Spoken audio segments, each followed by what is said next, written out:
Ladies and gentlemen, brothers and sisters, I'm not just a candidate.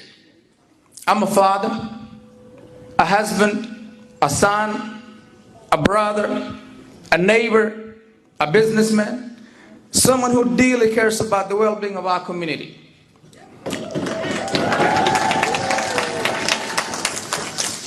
Together, we can build a cohesive community, bridge to understanding our difference, to celebrate our diversity, and to work towards a future where every one of us can thrive. Ladies and gentlemen, brothers and sisters, let's move forward together in this spirit of unity. My commitment is just not a campaign promise. It's a pledge to serve with integrity, passion, and a genuine desire to make a positive impact on the lives of those I'm privileged to serve.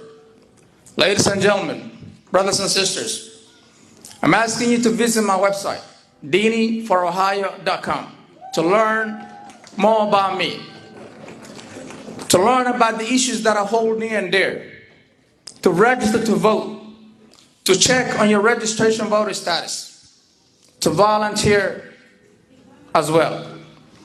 Brothers and sisters, early voting is fast approaching. February 21 is when voting starts. I want you to come out and vote. I'm asking you to come out and vote early. I'm asking you to vote for me. I'm asking you to support me, whether it's financially. I'm sure you can bring your friends, bring as many people as you can. Let's vote starting February 21 and on election day as well. I thank you. God bless.